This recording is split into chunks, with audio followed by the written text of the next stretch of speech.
할렐루야. 한 주간 평안하셨죠? 수요일 저녁 예배에 모신 분들을 예수 그리스도의 이름으로 환영합니다. 우리 함께 사도신경으로 신앙 고백합니다. 나는 전능하신 아버지 하나님 천지의 창조주를 믿습니다. 나는 그의 유일하신 아들 우리 주 예수 그리스도를 믿습니다. 그는 성령으로 잉태되어 동정녀 마리에게서 나시고 본디오 빌라도에게 고난을 받아 십자가에 못 박혀 죽으시고 장사된 지 사흘 만에 죽은 자 가운데서 다시 살아나셨으며 하늘에 오르시어 전능하신 아버지 하나님 우편에 앉아 계시다가 거기로부터 살아있는 자와 죽은 자를 심판하러 오십니다. 나는 성령을 믿으며 거룩한 공교회와 성도의 교제와 죄를 용서받는 것과 몸의 부활과 영생을 믿습니다. 아멘. 우리 함께 찬송가 455장 하시겠습니다. 455장 찬송입니다. 예전 찬송가는 507장이고요. 주님의 마음을 본받는 자 455장 함께 찬양합니다.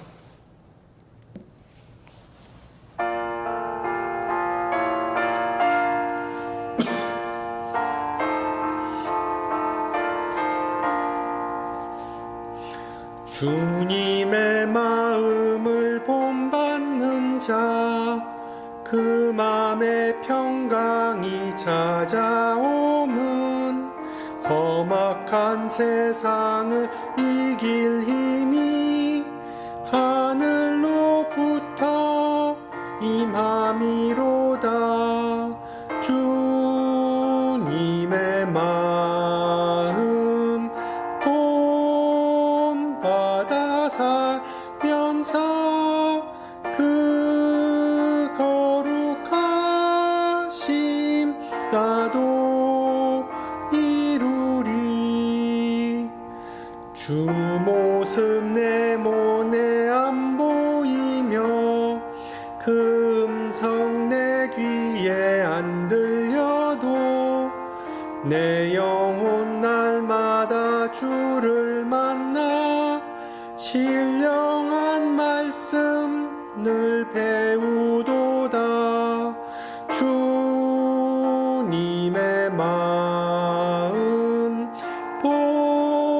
본받아 살면서 주 거룩하심 나도 이루리. 가는 길 거칠고 험하여도 내 맘에 불평이 없어짐은 십자가 고난을 이겨내신 주님의 마음 본받음이라. 주님의 마음 본받아 살면서 그 거룩하심 나도 이루리.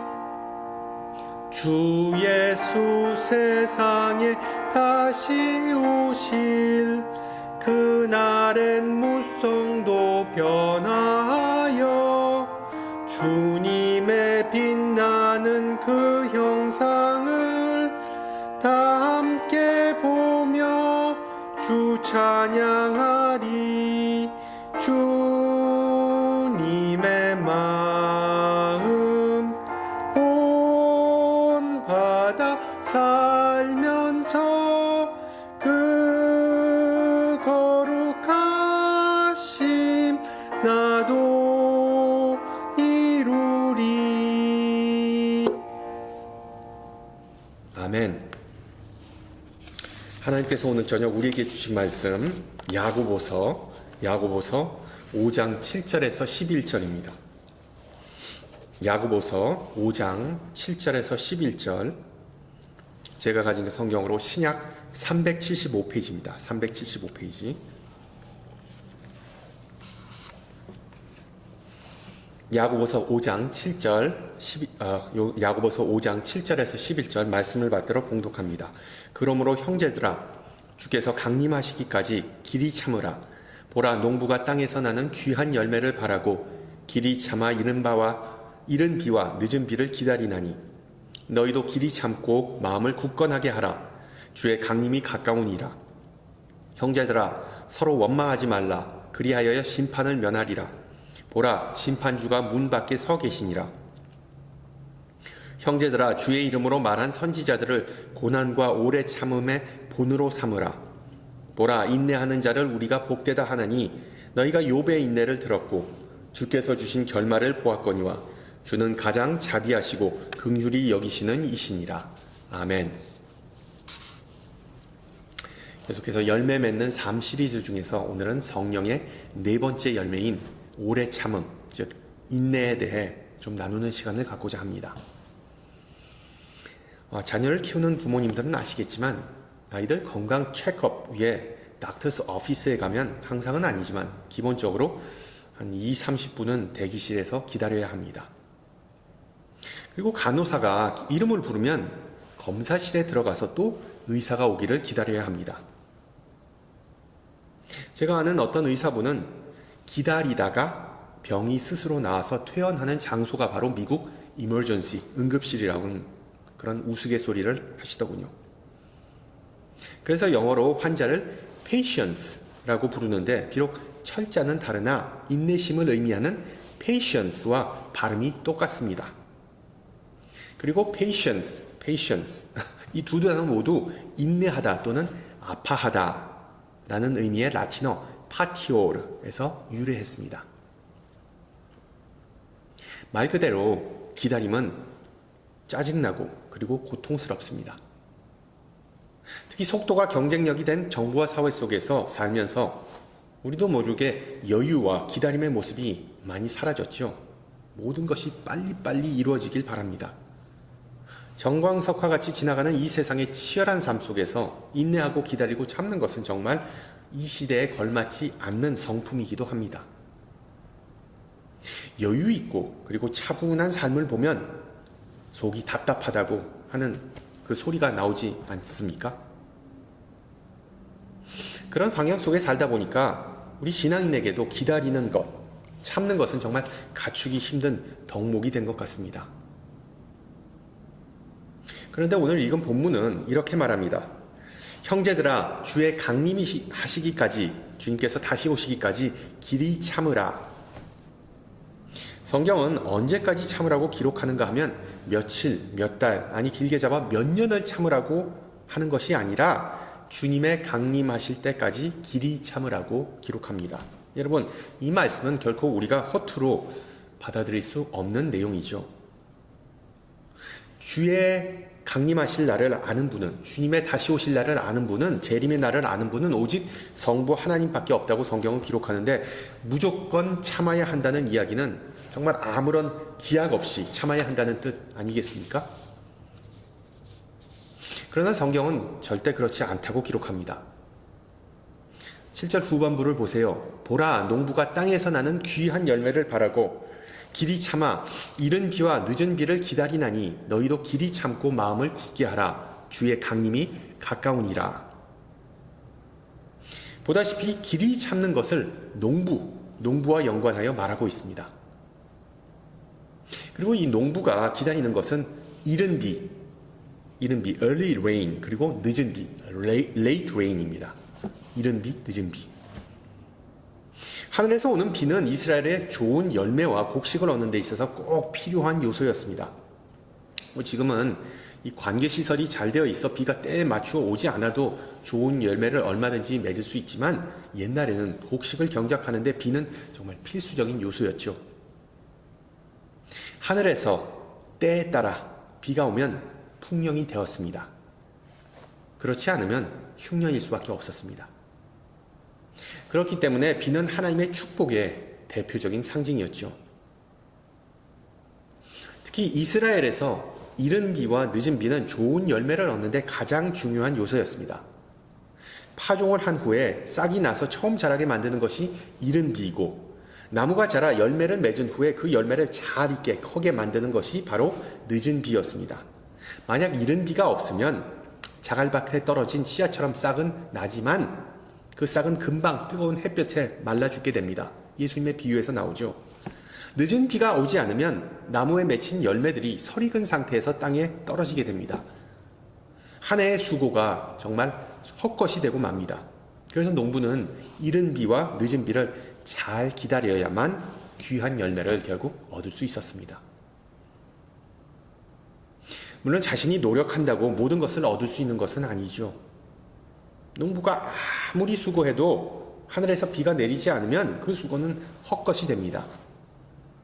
농부가 파종을 하고 그리고 거름을 주고 열매를 위하여 자신이 할 수 있는 수고를 다 하여도 하나님께서 비를 내리지 않으시면 열매를 수확할 수 없습니다. 그러므로 우리가 해야 할 수고를 해야 하지만 하나님의 은혜가 그것에 더해져야 열매를 맺을 수 있는 것이죠.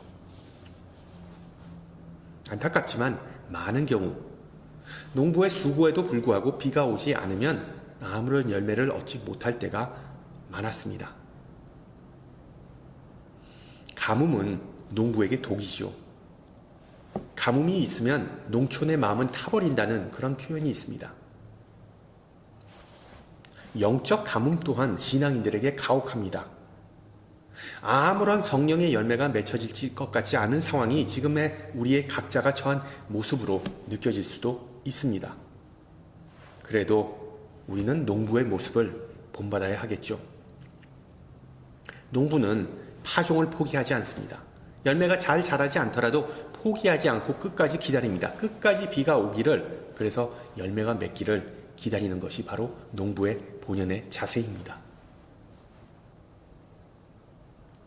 철학자이자 비평가 마크 피셔의 글 가운데 이런 말이 있습니다. 장애물을 만나면 이렇게 생각하라. 내가 너무 일찍 포기하는 것이 아닌가.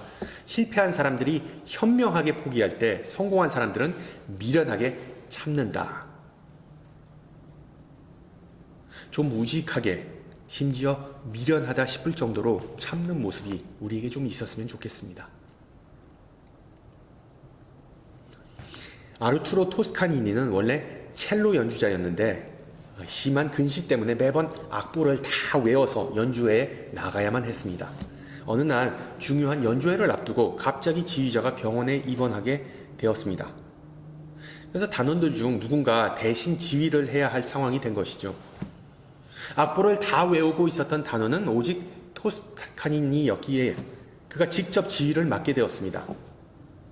그리고 이것이 계기가 되어 그는 정말 세계적인 지휘자, 20세기 초반의 세계적인 지휘자가 될 수 있었습니다.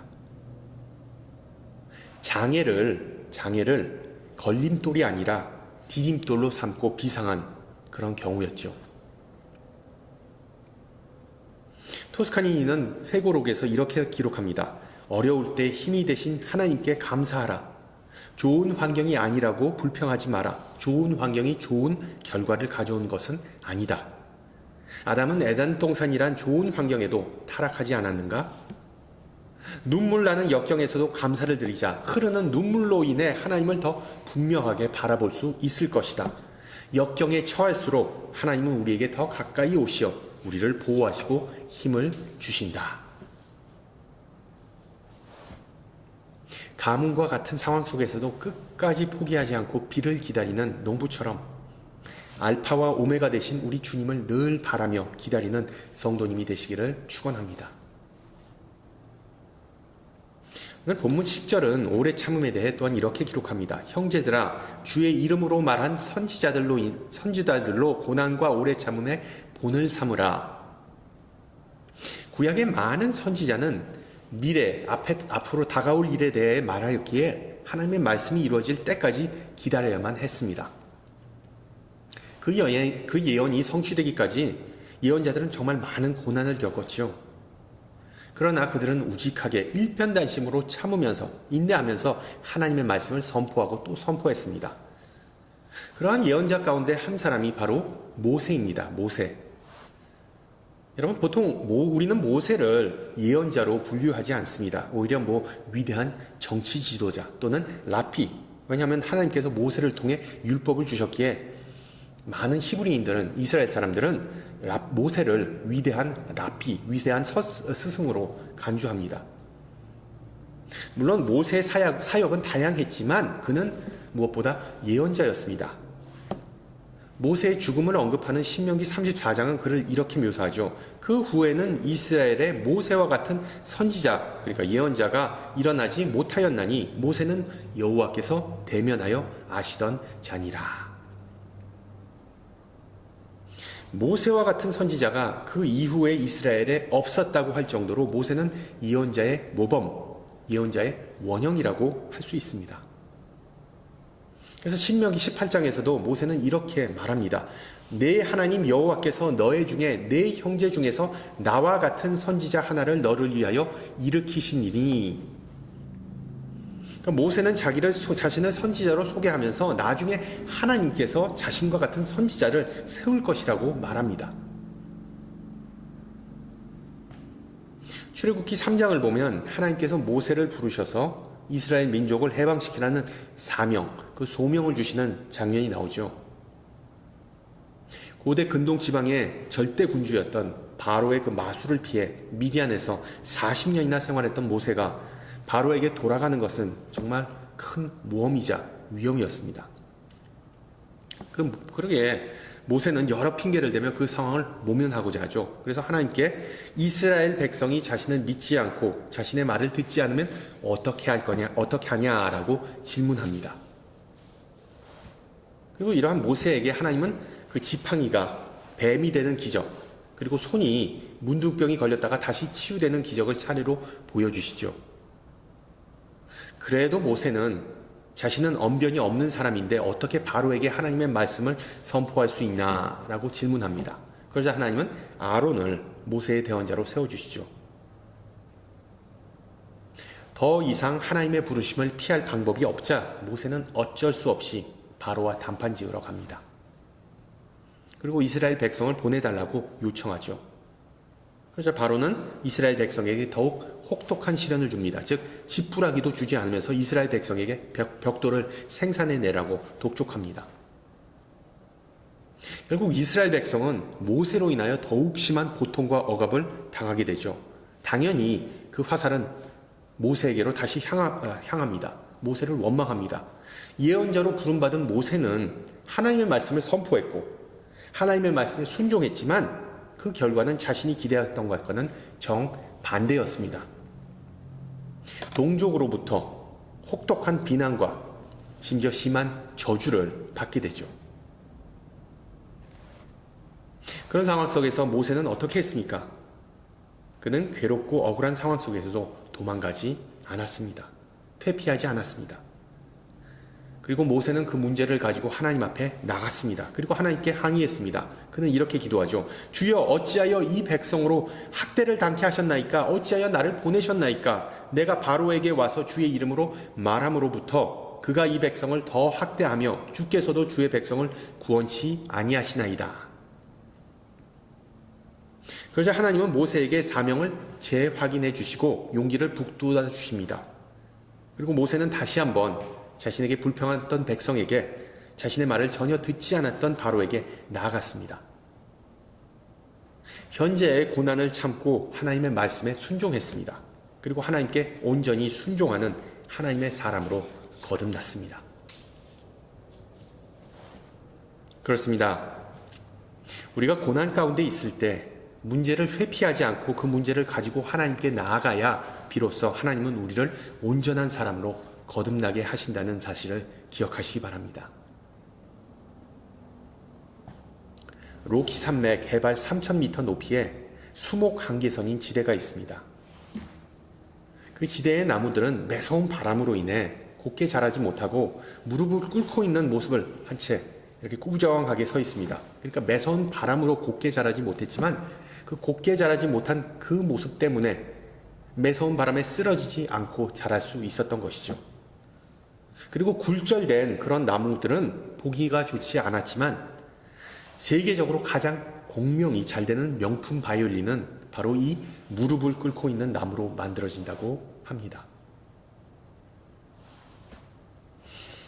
매서운 바람을 맞고 자란 나무에서 명품 바이올린이 나오는 것처럼 우리의 삶에 온갖 역경과 아픔이 있다 하더라도 그것을 참고 견디면 비록 그러한 역경과 아픔으로 인해 우리의 모습이 구부러지고 그리고 굴절될 수 있지만 아름다운 영혼의 선율을 내는 하나님의 사람이 될 수 있는 것입니다. 오직 시련과 고통이라는 영혼의 어두운 밤을 통과할 때 하나님의 쓰임받는 사람이 되는 것이죠. 그리고 이것에 대해 잠언은 이렇게 말합니다. 은에서 찌꺼기를 제하라. 그리하면 장색에 쓸만한 그릇이 나올 것이요. 시련과 고통은 우리의 삶의 찌꺼기를 제거하는 과정입니다. 그러한 과정을 통하여 인내의 사람이 만들어지며 그러한 사람은 하나님은 사용하십니다. 우리가 만나는 시련이 우리를 더욱 거룩한 하나님의 사람으로 만든다는 그 사실을 굳건히 붙잡고 그 과정을 통해 신앙이 한층 더 성숙해지는 은혜가 있기를 소망합니다. 계속해서 야고보서 저자는 본문 11절에서 인내에 대해 이렇게 기록하죠.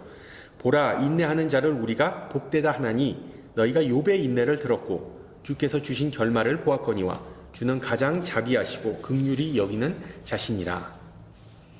여러분, 우리 욥의 파란만장한 생애를 다 알지요. 욥은 10명의 자녀와 많은 물질을 소유한 사람이었습니다. 현대시대에 자녀 한두 명 키우는 것도 만만치 않은데 지금 자녀가 10명이라면 어떻게 감당할 수 있겠습니까? 아마 부모가 제정신이 아니라고 사람들은 말할 겁니다. 그러나 옛날에는 자녀를 많이 낳을 수밖에 없었습니다. 왜? 신생아 사망률이 높았기 때문이죠. 그 10명의 자녀가 다 어른이 되는 것이 아니었습니다. 심지어 구약 시대에는 자녀가 많다는 것은 복 중의 복이었습니다. 이러한 과도한 복을 받았고 의로운 삶을 살았던 욥은 어느 날 아무 잘못도 없이 큰 시련을 당하게 됩니다. 그는 이 시에 모든 자녀와 재산을 잃게 되죠. 엎친 데 덮친 격으로 그는 온몸에 심한 피부병에 걸려 말할 수 없는 괴로움을 겪게 됩니다. 이러한 상황이 되자 그의 부인까지도 그에게 그냥 하나님을 욕하고 죽으라고 말합니다. 우리가 상상도 할 수 없는 인생의 밑바닥, 엄청난 시련을 경험하고 또한 인내한 자가 바로 욥이었습니다. 그런 욥이 이렇게 고백합니다. 내가 모태에서 적신으로 나왔사온즉 또한 적신이 그리로 돌아가올지라. 주신 자도 여호와시요 취하신 자도 여호와시오니 여호와의 이름이 찬송을 받을지어다. 할렐루야. 인간은 태어날 때 아무것도 갖지 않고 태어나고 죽을 때도 빈손으로 죽는다는 뜻입니다. 지금 주어진 모든 것은 하나님께서 주신 것이기에 그것이 없어지는 것도 하나님께서 정하신 것이라고 고백하고 욥은 그 하나님을 찬송했던 것이죠. 장미꽃 가운데서도 찬송하고 가시덤불 가운데서도 찬송한 자가 욥이었습니다. 고통 가운데서도 이렇게 오래 참은 자가 바로 욥이었습니다. 그런데 성경은 욥의 결말을 또한 언급합니다. 욥은 이러한 고통과 시련을 견딘 후에 그 이전의 소유의 갑절의 축복을 받았고 처음 복보다 더한 복을 받았습니다. 결론적으로 욥기의 메시지를 야고보서 저자는 이렇게 요약합니다. 주는 가장 자비하시고 긍휼히 여기는 자신이라. 즉 욥이 겪었던 과정을 통해 우리 신앙인은 하나님이 어떤 분이심을 고백하고 하나님을 더욱 깊이 경험할 수 있다는 뜻입니다. 신앙인으로서 우리는 인내의 성품을 소유한 사람이 되기를 원하지만 오래 참는 사람이 되기까지의 그 과정을 싫어합니다. 중요한 점은 인내의 성품은 저절로 곧바로 만들어지지 않습니다. 시련과 아픔, 때로는 참기 힘든 과정을 통해서야만 오래 참는 사람이 만들어지기 때문이죠. 옛날 서구 풍습 가운데 시집가는 딸에게 엄마가 펴를 건네는 그런 습관이 있었습니다. 흥미로운 것은 이 진주를 가리켜서 얼어붙은 눈물이라 불렸다고 합니다. 여기에는 이 두 가지의 중요한 의미가 있다고 합니다. 하나는 딸이 시집가서 흘려야 할 눈물에 대한 교훈이고 또 하나는 그럼에도 불구하고 그 눈물은 가치가 있다는 것임을 가르쳐주는 엄마의 의도라고 합니다. 그리고 이런 이중적인 교훈은 진주가 생성되는 과정을 살펴보면 더욱 쉽게 이해가 될 수 있는데, 진주는 본래 아비쿨레데라고 불리는 그 굴, 오이스터 속에서부터 만들어진다고 합니다. 그 굴 속에 조그만 모래알이 굴러 들어오게 되면 즉각적으로 낙하라는 물질이 나와서 모래알을 둘러싸기 시작하죠. 그래서 시간이 지나서 그 낙하가 많이 쌓이면 진주는 더 커지고 그리고 값진 아름다운 진주로 만들어집니다. 작은 진주의 경우에도 수개월, 또 어떤 진주들은 수년씩 걸쳐서 만들어집니다. 그런데 이 굴 속에 들어오는 모든 모래알이 진주가 되는 것은 결코 아닙니다. 어떤 굴은 낙하를 방출하지 않고 모래알을 그대로 놓아둡니다. 그런 굴들은 낙하를 방출하는 수고를 하지 않아 처음에는 편할지 모르지만 나중에는 그 모래알 때문에 결국 병들어 죽게 됩니다. 비록 처음에는 낙하를 방출하는 아픔이 있지만 낙하를 생산해서 모래알을 둘러싸우면 결국 맑고 그리고 귀한 진주가 되는 것이죠. 어떻게 보면 우리 신앙인은 모두 이 아비쿨레데 굴과 같습니다. 우리가 신앙 여정을 하다 보면 크고 작은 모래알이 계속 굴러 들어옵니다. 그러한 모래알은 우리를 아프게 하고 때로는 우리를 쓰러지게 만듭니다. 그러나 이러한 모래알을 뱉어내지 않고 회피하지 않고 오래 참을수록 우리는 진주와 같이 귀한 존재가 될 수 있습니다. 인내의 사람으로 거듭나는 것이죠. 그렇습니다. 때로는 우리의 부주의나 부족함으로 고난을 받을 수 있습니다. 때로는 우리의 잘못된 선택이나 욕심 때문에 시련을 당할 수도 있습니다. 다른 한편으로 모세나 욥처럼 하나님의 말씀에 순종함에도 불구하고 열심히 예수님을 따라가고자 함에도 불구하고 고난을 당할 수도 있습니다. 성도 여러분, 이러한 고난을 회피하지 마십시오. 그것을 인정하고 하나님에게 호소할 때 하나님을 더욱 깊이 만날 수 있기 때문입니다. 하나님에게 계속적인 질문을 던지면서 하나님을 깊이 체험했던 욥과 같은 사람, 그리고 하나님을 직접 대면하여 귀히 쓰임을 받게 된 모세와 같은 사람이 될 수 있는 것입니다. 이런 축복이 우리 모두에게 임하기를 기도합니다. 로마 제국의 박해를 가장 심하게 경험했던 베드로 사도는 다음과 같이 고백합니다. 오직 선을 행함으로 고난을 받고 참으면 이는 하나님 앞에 아름다우니라. 이를 위하여 너희가 부르심을 입었나니 그리스도도 너희를 위하여 고난을 받으사 너희에게 본을 끼쳐 그 자취를 따라오게 하려 하셨느니라. 성도 여러분, 예수님의 발자취를 따르는 제자는 필연적으로 고달프고 괴롭고 포기하고 싶을 때가 많습니다. 그러나 인내하고 기다리는 것은 세월을 허송하는 것이 결코 아닙니다. 기다림 가운데 하나님은 우리의 마음을 빚으시고 새롭게 그리고 아름답게 재창조하십니다. 우리 모두 인내하기 위하여 부름받았다는 사실을 늘 기억하면서 성숙해지는 은혜가 있기를 주님의 이름으로 축원합니다. 함께 기도합니다.